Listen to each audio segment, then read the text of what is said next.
Oh my god. The greatest trick Hollywood ever pulled was convincing the world that gorillas were something to be scared of. Whole time it's an ADHD uber ape built like a practical joke. The gorillini is the opposite of a sleeper build. They look like a flash pass to being full-time horizontal, when really gorillas are unintentionally the most unserious animals on the planet. Almost every character trait that made them feared back in the day actually makes them adorably ridiculous when you have context. Like you've seen this picture, a gorilla beating its chest and maybe you next has to be one of the most intimidating sights in nature. The sound though. That was not edited. Whole time this display sounds like an assault on bubble wrap. King Kong had you misunderstood. Only in a movie would you see this and hear the God of Thunder. It's more like someone weaponizing bubble tea in a straw. Put on a blindfold and it's not threatening anybody but Bubble Buddy, because it sounds like his family flatlined by firing squad. It's fitting. It was widely believed that the peg pounding was considered an act of war, but newer research says that it might help gorillas avoid conflict altogether. In a study done by Edward Wright of the Max Planck Institute for Evolutionary Anthropology in Germany, it was found that the biggest, most brolic mountain gorillas actually produce the sounds with the lowest frequency. Something about larger air sacs near the larynx, but it's considered an honest signal of competitive ability, and between two prime apes, the one with the higher frequency flesh tap might just tap out of a fight before it happens. So the chest beating actually allows smaller gorillas to avoid a fight they'd almost certainly lose, and lets gorillas choose the best option, since bigger males tend to be the first choice for intercourse. That's gonna be painfully ironic in a minute, but we'll get to that bridge. The other thing that apparently terrified early explorers into introverts was their jaw work. Gorillas have top 5 most inappropriate dental work for their profession, right up there with camels and the gelada monkey. It's almost divine intervention that a lawnmower with limbs has a stronger bite force than lions, hyenas, and even a grizzly bear. And if you watch gorilla ASMR, you can literally see the muscles attached to the sagittal crest. That crest is why the gorilla has a built-in mohawk. Lucky for literally everybody, gorillas only use those vice grip jaws to crush about 40 pounds of food a day. And you'll never be more grateful for their grocery list until you watch one peel a tree like a banana. All that food would mean nothing if they didn't also have a host of gut bacteria to help break it all down. But because all that bacterial work also produces gas, gorillas are almost in a perpetual state of flatulence. A troop of IBS apes break more wind than a bloated beached whale, and it's so constant that researchers occasionally track traveling families through their southbound symphony. Scientists even used a gorilla-coded camera to gain insight into the secret society of this steroid simian, and what they found was that a well-fed family could blow a hole through the ozone layer. And out both ends. According to late gorilla expert Diane Fossey, gorillas burp as an act of goodwill and contentment. And you know, in some cultures, letting it out the attic is considered a compliment, but they might as well have gotten it from a knuckle-walking cow ape. On a less audibly offensive note, gorillas have also been recorded singing while they eat. Researchers refer to it as a chorus of appreciation. It's pretty cool, check it out.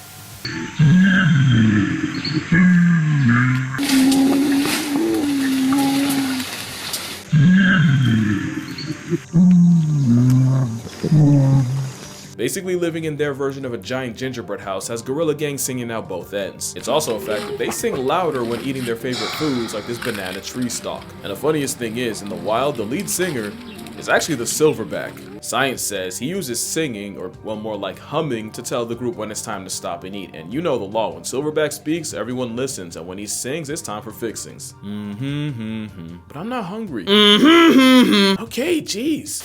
It makes sense. Few things are more dominant than the lead silverback male. You know he's the one calling all the shots and making all the decisions for a troop of up to and sometimes over 30. One could say that is the peak male form. And you remember that painfully ironic thing I promised? Well, it's about that time, but before you judge me, I'm just gonna remind you that this is strictly educational.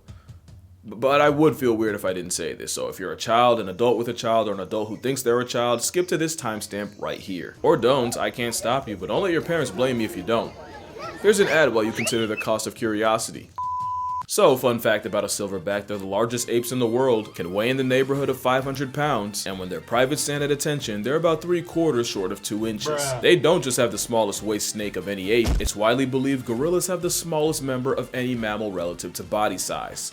King Kong ain't got on me! I promise you he doesn't. In fact, if we scaled for size, you have a better chance at Subway of seeing a foot long than from a Giga Kong. I swear I'm not just using this for richer jokes, there's actually a reason gorillas ended up hung like a hamster. When you look at how all the great apes measure up, you'll 1. End up on a list, incognito can't save you, but 2. You'll realize humans have more appendical advantages than just a long thumb. Hey, how's it going? Chimps, bonobos, and orangs are roughly about the same, but nature seemed to maliciously undercut gorillas in particular. Believe it or not, it's a direct reflection of how they live. Chimpanzees live in polyandrous packs where females can mate with multiple males, so there was evolutionary pressure for them to develop heavy huevos, since the more baby batter one can produce, the better chances one of his little swimmers wins the race to reality, which led to chimps having a massive man purse. I feel dirty. With humans, it's believed that earlier variants may have selected for the more groinally gifted, especially with humans being more bipedal. It'd probably be more of a factor. Eventually that led to humans having more to flex under the waistband than just 9mm. But with gorillas, it's different. They often live in harems where all the females in a group practice their multiplication tables with the one silverback,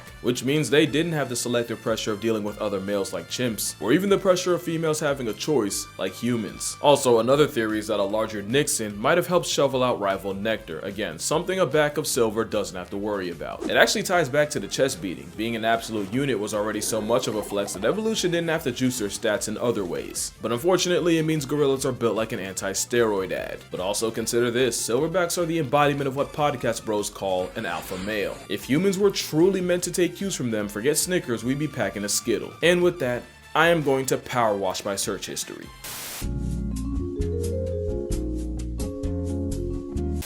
Also, silverbacks aren't the aggressive jocks that movies made them out to be. Turns out, they're a lot more involved in raising children than we thought. Research actually shows that if a gorilla were to lose its mother, as long as it still isn't living off her milk, they still have an equal shot at surviving. It's cause silverbacks don't give child support, they are the child support. It's even been proven that gorillas are more attracted to the sensitive, child-nurturing males, and not really the aggressive bully types. Which is probably why they put up with so much disrespect, and why the father instinct might not just apply to gorillas. You might remember in 1986, a child fell into a gorilla enclosure, crazy how often that happens, and 400-pound Yumbo went over and tried to comfort the unconscious boy. Even when the boy came to and understandably panicked, instead of wilding out at the sudden disturbance, Yumbo calmly guided the other gorillas to a corner of the enclosure while first responders rescued the boy. Ironically, this was during a time the majority thought gorillas were bloodthirsty savages patrolling the underbrush of Africa. That literally could not have been further from the truth. In fact, it led to one of the most infuriating arguments I keep letting myself get baited into. Anytime someone brings up gorilla versus grizzly, all I can think is, you don't know gorillas, and you really don't know grizzlies. Forget bears, there's cases of leopards causing problems for a plus-size primate, with records finding past tense gorillas with puncture wounds around the head and neck.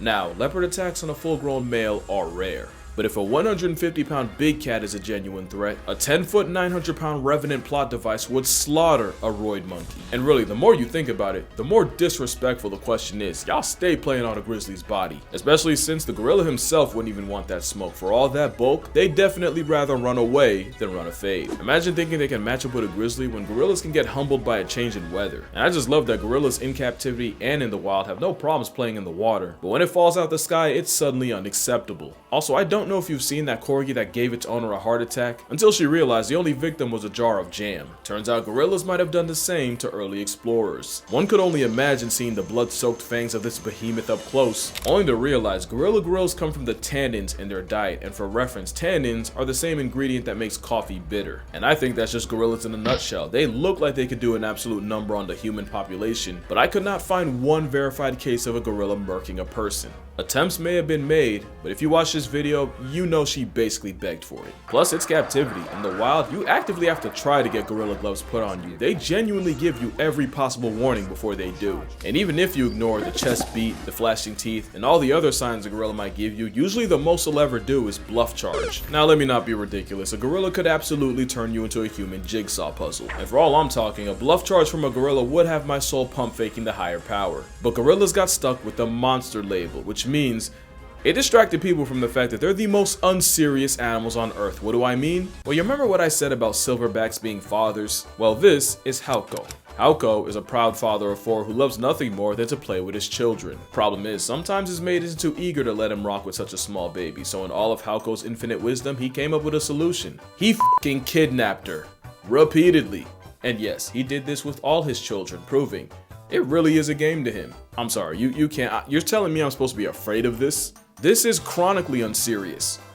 But not unsurprising, gorillas have a genuine sense of humor. Had Mary and Cooper have known, King Kong might have had a different storyline. Like Exhibit B, watch enough gorilla videos and you'll notice they have an interesting habit of grenading. As in, they'll throw something and immediately run away like Skeletor. Now you could argue it's a territorial, non-verbal way to tell humans to F off, But that goes against my narrative, so I'm gonna disregard it. Also, they've done it so many times exactly like this. It's like, how am I not supposed to see this as a prank?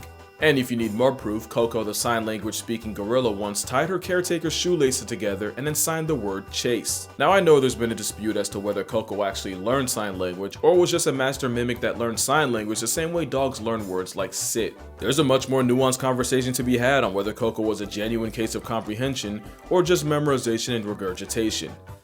But that's not why I'm mentioning her here. It's because she was involved in one of the most absurd lawsuits I've ever read. In 2005, 3 female former staff members filed a lawsuit against the Gorilla Foundation, because allegedly Coco was demanding that the workers flash her, and no, I do not mean with lights. According to Nancy Alperin and Kendrick Keller, program director Francine Patterson told them that Coco had an obsession of the mammary variety and pressured them to expose their upper halves to the gorilla, even implying that their jobs would be in danger if they refused. They refused. And some of the quotes that will come out of this suit are almost too ridiculous to be real. And apparently Coco did not discriminate, with one man recounting a time Coco went up to him and demanded to see his human headlights, at a party no less. He didn't even say no, he said later, and according to him, Patterson put an arm around him and basically hit him with the, "Do you really want to say no to her?" There were other complaints like unpaid overtime, dangerous work environment, them apparently storing gorilla urine in the same fridge they ate out of, but none as outrageous as a 350-pound bosom bandit. Especially when you find out Patterson would switch up majorly when big-time donors came around. What do I mean? Well, apparently whenever Coco would make one of her requests in front of a possible benefactor, Patterson would just say, "Oh, you know, nipple sounds like people." So what she's really saying is she wants to see more people. Yeah, they should have read the verdict right there, because who even lies like that? I don't think that's how sign language works. The case was settled out, of course, so I guess we'll never know, but to be fair, how would multiple people lie about something like that? It means gorillas are the only animals to be formally accused of harassment of the sensually explicit kind. But it also proves that gorillas are just like us. They can multitask and focus on 2 things at once. I mean, they only share 98% of our DNA, and for the loud minority that's gonna somehow take offense, or, you know, make it racist, because, you know, I read the comments. I challenge you to spend a day watching a gorilla and tell me it's not an impulsive human in a fur suit. Like, I bet half of y'all didn't even realize that's a gorilla walking in the background. Yeah, this was a pretty unserious video for a remarkably unserious creature, but the point wasn't really to Disneyfy a wild animal. That's arguably as bad as turning them into monsters. But there is so much more to gorillas than a fade with Godzilla or the US Army, and I kinda wanted to show that. Especially when you realize gorillas have been getting slaughtered for as long as we've known about them, for bushmeat, for trophies, pets, and sometimes just for the sport, so us calling them dangerous is kinda wild. But I get it, talk is cheap when it's in front of a green screen. So if this video gets 200,000 likes, I will meet a gorilla in person. Somewhere. Or an orangutan, and that works too. But until then, drink water, hug your mother, never smile at a gorilla. Fun fact, clearing your throat sends a much better message. And I'ma see y'all in the next one.